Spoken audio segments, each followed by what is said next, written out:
रस्त्याच्या असतील, गटराच्या असतील, स्ट्रीट लाईटची समस्या आहे, इथली वाहतुकीची समस्या, म्हणजे इथल्या लोकांना स्टेशनपर्यंत मार्केटला जायला वाहतुकीची समस्या असेल, सगळ्या समस्या आम्ही सोडण्याचा प्रयत्न करू.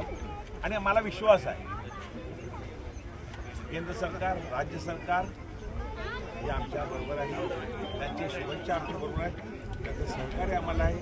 निश्चितपणे आम्ही या विभागामध्ये चांगलं काम करू आणि लोक जी गेल्या 8-10 वर्षापासून कठीण परिस्थितीत जगत होती आता आपण ऐकलं असेल की त्यांना मोकळा श्वास 40-50 लाख रुपये संपूर्ण जे घरं घेतली आहेत ना, त्यांना मोकळा श्वास घेऊन घेत नाही. यासाठी जे जे करावं लागेल हे भारतीय जनता पार्टी महायुतीचा आमदार म्हणून, त्यांचा लोकप्रतिनिधी म्हणून आमचे महेश वाघ आहेत, आमचे जिल्हाध्यक्ष महेंद्र पाटील आहेत आणि आपल्या सगळ्या या इथल्या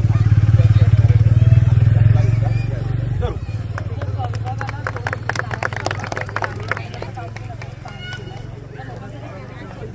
6 महिन्याच्या आत नारंगी पूल कसा होईल यासाठी आम्ही प्रयत्न करणार आहोत. 25 तारखेला रेल्वेच्या गटरसुद्धा पुरवणी पर्यंत मी बुधवारी किंवा गुरुवारी अधिकाऱ्यांशी बोललो आहे. गावकऱ्याचं जे अलाइनमेंटची जमीन त्यांची तो एक प्रश्न आहे, तो प्रश्न, त्याचबरोबर PWD, TLR, महापालिका आणि रेल्वे ही संयुक्त मीटिंग घेणार 4 दिवसात 3 दिवसात आणि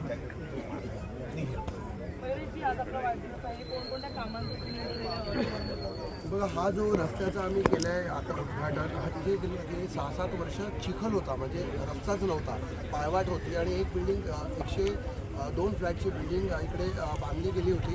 स्ट्रीट लाईट नव्हती, गेल्या वर्षी आम्ही इकडे स्ट्रीट लाईट लावून दिली. रोड नव्हता, ते नाला जातो पूर्ण पाण्याचा वाहून जाणारा, त्याचा RCC कलवट नाला 4 करोड 30 लाखाचा बांधला यावर्षी युद्धपातळीवर आणि हा रस्ता केलेला आहे. हा रस्ता करणं म्हणजे खऱ्या अर्थाने चिखलात कमळ फोडण्यासारखा आहे.